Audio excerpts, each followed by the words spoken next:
स्वागत है आप सभी का हमारे इस यूट्यूब चैनल में। तो आज के वीडियो में देखेंगे आरोह भाग 2 हिंदी का काव्य खंड का दूसरा पाठ, जिसे लिखा है आलोक धनवा ने। तो सबसे पहले इनके बारे में जान लेते हैं, उसके बाद कविता को देखेंगे, उसको समझेंगे, उसके बाद इससे जितना भी रिलेटेड एमसीक्यूज बन सकता है, जितना भी ऑब्जेक्टिव क्वेश्चन बन सकता है, सभी ऑब्जेक्टिव क्वेश्चन को करेंगे। तो आप चाहे जेएसएससी का तैयारी कर रहे हो, टीचर टीजीटी का, पीजीटी का, या टेट का तैयारी कर रहे हो, या सहायक शिक्षक का, या फिर आप 12th क्लास में हो और हिंदी एमसीक्यू चाहिए, हिंदी समझना है, तो ये वीडियो आपके लिए इम्पोर्टेंट हो सकता है। वीडियो में लास्ट तक बने रहिएगा। सबसे पहले समझ लेते हैं आलोक धनवा लेखक के बारे में। तो इनका जन्म जो हुआ था 1948 में, मुंगेर जो कि बिहार में है, ठीक है। 1948 ईस्वी, याद रखिएगा, आज़ादी के 1 साल बाद मुंगेर में हुआ था, बिहार में है। इनकी प्रमुख रचना की बात करें तो पहली कविता इनकी थी जनता का आदमी, और 1972 में प्रकाशित हुई थी। जनता के आदमी जो है वो 1972 में प्रकाशित हुई थी। उसके पश्चात यानी उसके बाद भागी हुई लड़कियां, ब्रूनो की बेटियों से प्रसिद्धि मिली है ना। उसके बाद दुनिया रोज बनती है इनका एकमात्र संग्रह है, याद रखिएगा। इनका जो काव्य संग्रह है वो है दुनिया रोज बनती है, ठीक है। एक ही काव्य संग्रह इनका है, बहुत इंपॉर्टेंट हो सकता है। आलोक धनवा का काव्य संग्रह कौन है? तो दुनिया रोज बनती है, ठीक है। और प्रमुख सम्मान की बात करें तो इनको राहुल सम्मान, बनारसी प्रसाद भोजपुरी सम्मान, बिहार राष्ट्र भाषा परिषद का साहित्य सम्मान याद रखिएगा, यहाँ से भी क्वेश्चन बनता है। और इनके बारे में थोड़ा सा और जान लेते हैं। तो कवि आलोक धनवा ने बहुत छोटी सी अवस्था में ही अपनी गिनी चुनी कविताओं द्वारा साहित्य जगत में अपार लोकप्रियता अर्जित की है। सन 1972-73 में प्रकाशित हुई इनकी आरंभिक कविताएं हिंदी के गंभीर काव्य प्रेमियों को ज़बानी ही याद है। आलोचकों का तो यहाँ तक मानना है कि उनकी कविताओं ने हिंदी कवियों और कविताओं को भी प्रभावित किया है। इसका पूर्ण मूल्यांकन अभी नहीं हुआ है। अपनी व्यापक ख्याति के कारण या शायद अपेक्षाओं के दबाव के चलते ही कवि आलोक धनवा ने थोक के भाव में लेखन नहीं किए, यानी बहुत ज़्यादा मात्रा में ये लेखन नहीं किए, है ना। उन्होंने सन 1972 से अपना लेखन कार्य आरंभ किए, यानी शुरू किए। उनका पहला और एकमात्र काव्य संग्रह सन 1998 में, देखिए याद रखिएगा, 1998 में उनका एकमात्र जो काव्य संग्रह कौन, दुनिया रोज बनती है, वो प्रकाशित हुए, है ना। काव्य संग्रह के अलावा वे पिछले 2 दशकों से देश के विभिन्न हिस्सों में सांस्कृतिक एवं सामाजिक कार्यकर्ता के रूप में भी सक्रिय रहे हैं। तो सामाजिक और सांस्कृतिक कार्यकर्ता भी थे, याद रखिएगा इसको भी, है ना। उन्होंने जमशेदपुर में अपना अध्ययन मंडलियों का भी संचालन किया। जमशेदपुर में, है ना, झारखंड जमशेदपुर में अध्ययन मंडली का संचालन किया था। और उन्होंने रंग, कर्म तथा साहित्य पर कई राष्ट्रीय संस्थाओं एवं विश्वविद्यालयों में अतिथि व्याख्यात के रूप में भागीदारी निभाई थी, है ना। तो ये इतना से याद रखिएगा। अब आते हैं सीधे इनका जो कविता है पतंग, इस कविता को देखते हैं, ठीक है। सबसे तेज बौछारे गई भादो गया, यानी भादो का महीना चला गया। सवेरा हुआ खरगोश की आंखों जैसा लाल सवेरा। भादो के बाद का जो सवेरा है शरद ऋतु का, वो उसका सुबह जो होता है, जो सूर्य का लालिमा है, उसको खरगोश की आंखों से इन्होंने कंपेयर किया है, ठीक है। शरद आया पुलों को पार करते हुए, है ना, पुलों को पार करते हुए शरद ऋतु आई। अपनी नई चमकीली साइकिल तेज चलाते हुए, घंटी बजाते हुए, जोर जोर से चमकीले इशारों से बुलाते हुए, पतंग उड़ाने वाले बच्चों के झुंड को चमकीले इशारों से बुलाते हुए, और आकाश को इतना मुलायम बनाते हुए कि पतंग ऊपर उड़ सके। आकाश को मुलायम बनाते हुए ताकि पतंग ऊपर उड़ सके। दुनिया की सबसे हल्की और रंगीन चीज़ उड़ सके। पतंग में क्या है कि दुनिया की सबसे हल्की पतली प्लास्टिक कागज़ है ना, और रंगीन चीज़, दुनिया का सबसे पतला कागज़ उड़ सके, बांस की सबसे पतली कमानी उड़ सके, कि शुरू हो सके सीटियों, कलकारियों और तितलियों की इतनी नाजुक दुनिया, है ना, कि सीटियों, किलकारियों और तितलियों की नाजुक दुनिया। इसका मतलब क्या है, थोड़ा सा समझ लेते हैं। कवि कहते हैं कि भादो के महीने के समाप्त होते ही तेज वर्षा की बौछार भी समाप्त हो जाती है। जैसे भादो का महीना समाप्त होता है, बारिश का जो तेज बौछार है वर्षा का, वो भी समाप्त हो जाता है, क्योंकि अब ऋतु परिवर्तन यानी मौसम बदल रहा है। अब शरद ऋतु का आगमन हो रहा है। शरद ऋतु का आगमन खरगोश की लाल आंखों जैसा अत्यंत सुंदर एवं मन भावन है। शरद ऋतु अपने ऋतु चक्र रूपी पुल को पार कर 1 वर्ष उपरांत फिर आई है ना। शरद ऋतु यानी अपनी ऋतु रूपी जो चक्र है, मौसम रूपी जो पुल है, उस पुल को पार करते हुए फिर से एक बार आई है ना शरद ऋतु। ऐसा लगता है जैसा यह शरद ऋतु अपनी नई चमकीली साइकिल को तेज तेज चलाकर, जोर से घंटी बजाकर सभी को हटाते हुए आ गई है। शरद ऋतु का आगमन होते ही ऐसा लगा जैसे शरद ऋतु अपने चमकीले इशारों से पतंग उड़ाने वाले बच्चों के समूह को बुला रही है। बच्चे पतंग उड़ा सके इसलिए शरद ऋतु ने आकाश को मुलायम बना दिया। शरद ऋतु में क्या होता है, आकाश एकदम हल्कापन, मुलायम है ना, गर्मी नहीं रहता है ना, हल्कापन लगता है। पतंग उड़ाने वाले दुनिया में सबसे हल्की और रंगीन चीज़ है, दुनिया की सबसे हल्की और रंगीन चीज़ है पतंग, है ना, जिसका कागज़ अत्यंत पतला होता है और जो बांस की सबसे पतली कमानी से पतंग के रूप में बना होता है। बच्चों द्वारा आसमान में पतंग उड़ाए जाने पर उड़ती व कटती पतंगों को देखकर सीटियाँ, किलकारियाँ की बाल सुलभ ध्वनि चारों ओर सुनाई देती है। ठीक है, आप भी पतंग उड़ाए होंगे तो याद कीजिए कैसा लगता है। बच्चों की बाल सुलभ भावनाओं को अभिव्यक्ति तितलियों के समान है। इनकी जो अभिव्यक्ति है उनको तितलियों के समान कहा है। ठीक है, उसके बाद का जो पंक्ति है, जन्म से ही वे अपने साथ लेते हैं कपास, पृथ्वी घूमती हुई आती है उनके बेचैन पैरों के पास, जब वे दौड़ते हैं बेसुध, छतों को भी नरम बनाते हुए, है ना। छत में जब पतंग कटता है तो छत में दौड़ते हैं पकड़ने के लिए ना, छतों को भी नरम बनाते हुए, दिशाओं को मृदंग की तरह बजाते हुए, जब वे पेंग भरते हुए चले जाते हैं, डाल डाल की तरह लचीले वेग से आकर छतों के खतरनाक किनारों तक, उस समय गिरने से बचाता है उन्हें सिर्फ उनकी ही रोमांचित शरीर का संगीत। पतंगों की धड़कती ऊंचाइयां उन्हें थाम लेती है महज एक धागे के सहारे। पतंगों के साथ साथ वे भी उड़ रहे हैं अपने रंध्रों के सहारे। तो इस पंक्ति पर कवि कहना चाहते हैं कि छोटे छोटे बच्चे जन्मजात कपास जैसे कोमल भावनाओं को मन में संजोए रहते हैं। पृथ्वी घूमती हुई इनके बेचैन पैरों के पास आती है। अपनी इच्छाओं की पूर्ति हेतु बच्चे निरंतर बेचैन रहते हैं। पतंग उड़ाते हुए बच्चे होश हवास खो टूटी पतंग को पकड़ने के लिए छत पर दौड़ते हैं। उन्हें छत भी नरम लगती है। दिशाओं को मृदंग के समान मानकर चारों ओर छत पर पतंग उड़ाते हुए घूमते हैं। जब वे पतंग को ऊंचा उठाते हैं तो डोर द्वारा पतंग को पेंग भरते जाते हैं। उनकी पतंग डोरी रूपी डाल पर आसमान की ओर ऊंची उड़ती जाती है। वे पतंग को पेंग भरते हुए छत के खतरनाक किनारे तक पहुंच जाते हैं, है ना, पकड़ते हुए। उनके शरीर का रोमांचित जोश ही उन्हें उस खतरे से बचा लेता है। पतंग की बढ़ती हुई ऊंचाइयां एक हाथ के धागे के सहारे बच्चे और पतंग को आपस में पकड़े रखते हैं। बच्चे पतंग उड़ाते हुए अपनी बाल सुलभ भावनाओं की उड़ान के सहारे निरंतर ऊंचे उड़ते चले जाते हैं। अर्थात पतंग की उड़ान के समान ही बच्चे की कल्पनाएं भी निरंतर उत्पन्न होती रहती है।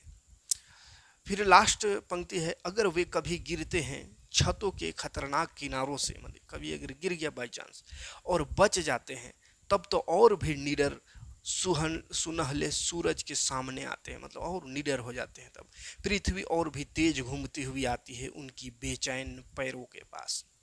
इस पंक्ति पर कवि कहते हैं, अगर वे बच्चे कभी पतंग उड़ाते हुए छत के खतरनाक किनारों से गिर जाए और बच जाए, तब वे और दुगनी निडरता और जोश से नई कल्पनाएं करने लगते हैं। पृथ्वी तेजी से घूमती हुई उनके बेचैन पैरों को छूती है। अर्थात बच्चे अपनी निरंतर कल्पनाओं की पूर्ति के लिए बेचैन होकर साहस पूर्वक ऊंची उड़ानें भरते हैं। खतरों का सामना करने का उनका साहस बढ़ता चला जाता है। चलिए अब आते हैं इस पर क्वेश्चन क्या बन सकता है। देखो, पतंग आलोक धनवा की सुप्रसिद्ध काव्य रचना है। आलोक धनवा किसके? आलोक धनवा। आलोक धनवा का जन्म 1948 में हुआ था मुंगेर बिहार में। जनता का आदमी कविता आलोक धनवा की पहली कविता थी। जनता की आदमी कविता जो था वो आलोक धनवा का पहला था, है ना। और जनता का आदमी कविता का प्रकाशन 1972 में हुआ था। और उनका एक ही काव्य संग्रह याद कीजिए, बताए थे तब ये, जिसका प्रकाशन 1998 में हुआ था। वो कौन सा था? दुनिया रोज बनती है। ठीक है, और वो जमशेदपुर में काव्य मंडली के संचालक थे, जो अभी झारखंड में है। कवि के अनुसार बाल सुलभ इच्छाएं पतंग के समान होती है। कवि के अनुसार बच्चे को रंग बिरंगी होती है ना। और ये जो कविता है ये शरद ऋतु में उड़ती हुई रंग बिरंगी तितलियों का वर्णन किया गया है इसमें, है ना। तो ये सब बातें हैं, लेकिन डायरेक्ट क्वेश्चन में आते हैं, समय की कमी है। चलिए क्वेश्चन में आते हैं, वस्तुनिष्ठ क्वेश्चन यानी एमसीक्यूज। आलोक धर्मा का जन्म कब हुआ था? तो 1948 ईस्वी में, याद रखिएगा। कहाँ हुआ था? तो मुंगेर, जो कि बिहार में है, ठीक है। दूसरा क्वेश्चन है, धनवा का जन्म किस राज्य के जिले में हुआ था? तो मुंगेर जिले में हुआ था, है ना। अगला क्वेश्चन है, आलोक धनवा की पहली कविता कौन सी थी? तो आलोक धनवा की पहली कविता याद रखिए कौन होगा? भारत का आदमी, या बिहार का आदमी, जंगल का आदमी, या जनता का आदमी। तो पहले कविता बार बार दो बार बताएं, जनता के आदमी, है ना। चौथा ऑप्शन सही होगा, जनता का आदमी इनका पहला कविता था। अगला क्वेश्चन है 4 नंबर, जनता का आदमी कविता का प्रकाशन कब हुआ था? तो इनका प्रकाशन 1972 में हुआ था। इसका प्रकाशन कब हुआ था बाबू? 1972। आलोक धनवा जी को प्रसिद्धि किस पुस्तक से मिली थी? तो इनको जो प्रसिद्धि है वो भागी हुई लड़कियां या ब्रूनो की बेटियां, तो ये दोनों से मिली थी, है ना। दोनों से इनको प्रसिद्धि मिली थी। तो ऑप्शन नंबर सी हो जाएगा। आलोक धनवा का एकमात्र काव्य संग्रह है दुनिया रोज बनती है ना। कौन सा है? दुनिया रोज बनती है। अगला क्वेश्चन, निम्न में से कौन सा सम्मान आलोक धनवा जी को प्राप्त नहीं है? कौन सा पुरस्कार आलोक धनवा को नहीं मिला है? तो राहुल सम्मान मिला है, बिहार राष्ट्र भाषा परिषद का साहित्य सम्मान मिला है, पहला सम्मान मिला है, ज्ञानपीठ पुरस्कार नहीं मिला है। डी नंबर ऑप्शन सही होना चाहिए। कवि आलोक धनवा को कविताओं से अपार लोकप्रियता कब मिली? तो छठे सातवें दशक में, सातवें आठवें दशक में, आठवें नौवें दशक में। तो सातवें आठवें दशक में, है ना, 70-80 के दशक में। तो बी नंबर ऑप्शन सही हो जाएगा। अगला क्वेश्चन है 9 नंबर, हिंदी के अनेक गंभीर काव्य प्रेमियों को जवानी याद रही है ना। हिंदी के अनेक गंभीर काव्य प्रेमी को जवानी याद रही है। कौन सा कविता है? तो आरंभिक कविता, या मध्य में, या 8वीं 9वीं दशक की कविता, या कौन सा? तो इसमें आरंभिक कविता है ना, शुरू वाली कविताएं होंगी। धनवा जी की कविताओं का मूल्यांकन क्यों नहीं हुआ? तो अत्यधिक प्रभावित करने के कारण, है ना, अत्यधिक प्रभावित करने के कारण। बी नंबर ऑप्शन सही हो जाएगा। आलोक जी ने कभी थोक के भाव में लेखन क्यों नहीं किया? थोक के भाव यानी बहुत ज़्यादा लेखन इन्होंने नहीं किया। क्या वजह हो सकता है? तो अपेक्षाओं के दबाव में उन्होंने ज़्यादा लेखन नहीं किया। उनका एकमात्र काव्य संग्रह कब प्रकाशित हुआ था? तो 1998 ईस्वी में प्रकाशित हुआ था। ऑप्शन नंबर भी याद रखिएगा, 1998 में। और कौन सा था? कमेंट में बताइएगा, ठीक है। 2-3 बार बता चुके हैं। धनवा जी कवि होने के अलावा क्या नहीं है?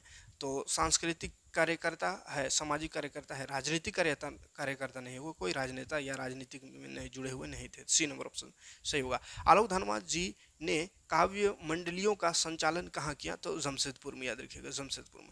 धनवा जी ने किस विषय पर आतिथ्य व्याख्यात के रूप में भूमिका निभाई? रंग क्रम साहित्य दोनों, या इनमें से कोई नहीं? तो इसका सही ऑप्शन हो जाएगा रंग क्रम और साहित्य दोनों, माने सी नंबर ऑप्शन लगाना है। आलोक धनवा एकमात्र संग्रह का हिस्सा है। कौन सा? बहते पानी, पतंग, और बादलों वाली रात, या इनमें से कोई नहीं? तो पतंग है ना, पतंग एकमात्र जो संग्रह है उसका हिस्सा कौन है? पतंग है ना, कविता का है कि पतंग कविता का ही ये क्वेश्चन है। पतंग क्या है? तो कविता है। अगला, पतंग को कौन सा भाग पाठ्य पुस्तक का हिस्सा है? पतंग को का कौन सा भाग पाठ्य पुस्तक का हिस्सा है? तो पतंग का तीसरा भाग जो है ये इस किताब का हिस्सा है, पाठ्य पुस्तक जो किताब है उसका।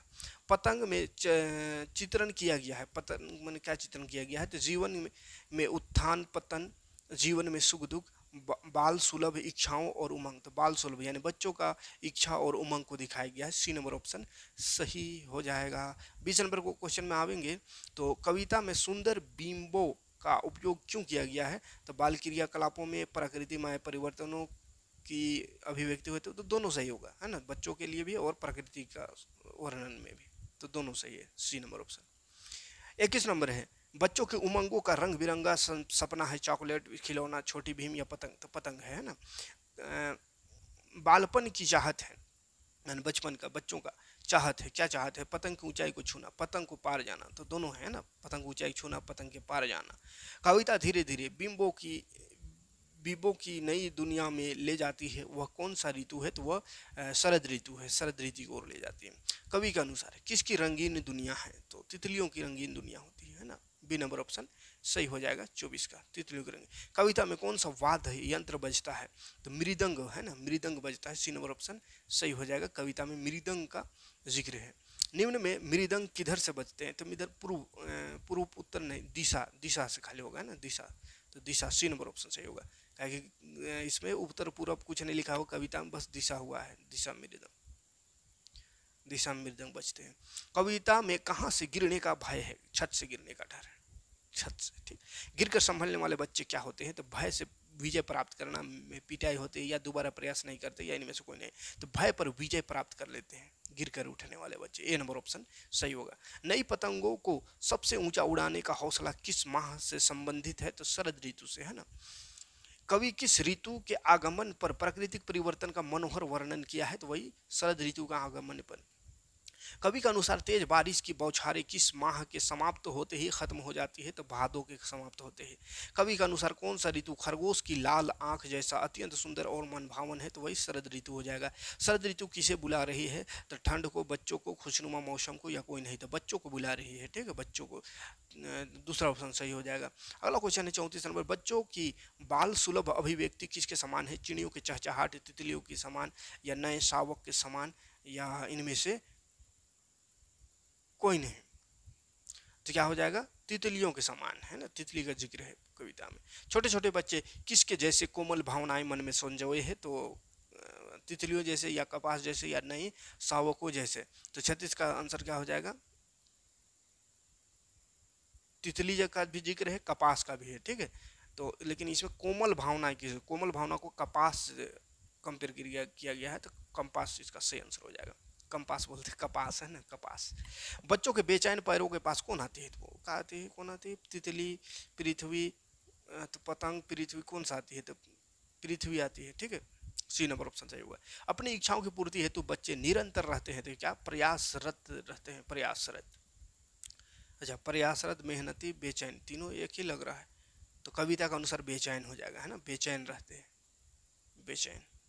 टूटी पतंग को पकड़ने हेतु बच्चे कहाँ दौड़ते हैं? तो छत पर दौड़ते हैं। बच्चों की कल्पनाओं की तुलना किससे की गई है? स्वप्न से की गई है, पतंग से की गई? तो पतंग से की गई है, ठीक है। बच्चे पतंग उड़ाते समय छत से गिर जाने पर एवं बच जाने पर क्या होते हैं? तो दुगुनी निडरता और जोश भर जाते हैं उनके ऊपर। अगला क्वेश्चन 42 नंबर, बच्चों का साहस कैसे बढ़ता है? बच्चों का साहस पतंग से, तितली से, या खतरों से? तो खतरों से बढ़ता है, खतरों का खिलाड़ी है बच्चा। बच्चे पतंग उड़ाने का आनंद लेते हैं, उड़ाने का आनंद लेते हैं गर्मी में, बरसात में, ज़्यादा ठंड में, थोड़ी थोड़ी ठंड में? तो थोड़ी थोड़ी ठंड में, है ना, डी नंबर ऑप्शन सही हो जाएगा। अगला प्रश्न की ओर बढ़ेंगे। 44, कवि ने बच्चे की मन की तुलना किससे की है? सबसे हल्की रंगीन चीज से, सबसे पतला कागज, पतली कमानी? तो सही है, तीनों ऑप्शन सही है, तो उपरोक्त तो सभी लगा देना है। कवि ने ऋतु चक्र की तुलना किससे की है? नाव से, तितली से, पुल से? तो पुल से। ऋतु चक्र की तुलना पुल से की है ना, तो 45 का सी नंबर ऑप्शन सही हो जाएगा। कवि ने शरद ऋतु का आगमन को किस वाहन से जोड़ा है? साइकिल से जोड़ा है, ठीक है, साइकिल का जिक्र है।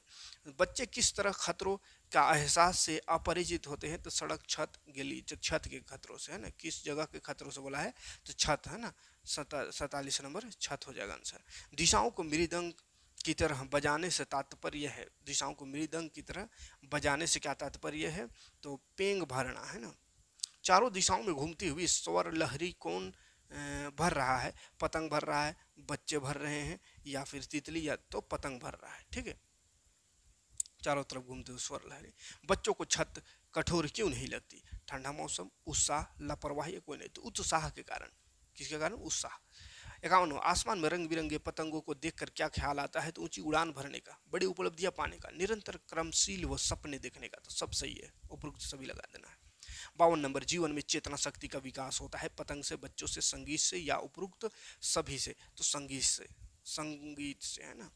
जीवन संबंधित जूझ की प्रेरणा कौन देता है? जीवन संबंधित सूझ की प्रेरणा पतंग, संगीत कौन देता है? तो संगीत देता है। बच्चे पतंग के साथ क्या उड़ाने की कोशिश करते हैं? गुलेल, बांस की पतली कमानी, पूंछ, क्या होगा? स्वयं को उड़ाने की कोशिश करते हैं। तो 54 नंबर में क्या हो जाएगा? धनुआर, बांस की पतली कमानी, है ना, पतंग में वही ना रहता है।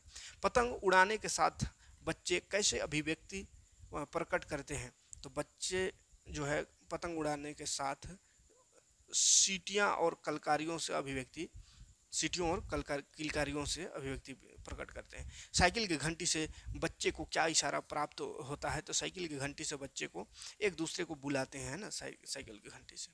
कवि के अनुसार बच्चे को उमंग कैसे है? रंग बिरंगी, सफ़ेद, काल्पनिक या कोई नहीं तो रंग बिरंगे। ये नंबर ऑप्शन सही होगा। बच्चे को खतरे से कौन बचाता है? तो बुद्धि, साहस या उनके शरीर का संगीत? तो उनके शरीर का संगीत बचाता है। बच्चे कब चिंता मुक्त हो जाते हैं? खेलते समय, पतंग उड़ाते समय, टीवी देखते समय या कभी नहीं? तो पतंग उड़ाते समय चिंता मुक्त हो जाते हैं इस कविता के अनुसार। ठीक है, तो चलिए ये मोस्ट इंपॉर्टेंट सेकंड चैप्टर पतंग जो कविता है उसका जितना भी एमसीक्यू 59 एमसीक्यू कर दिए, इससे ज़्यादा एमसीक्यू इस चैप्टर से बन ही नहीं सकता। ठीक है, मिलते हैं नेक्स्ट वीडियो में। कुंवर नारायण का जो तीसरा दोहा है उससे लेकर आते हैं। Thanks for watching. जय हिंद, शुक्रिया।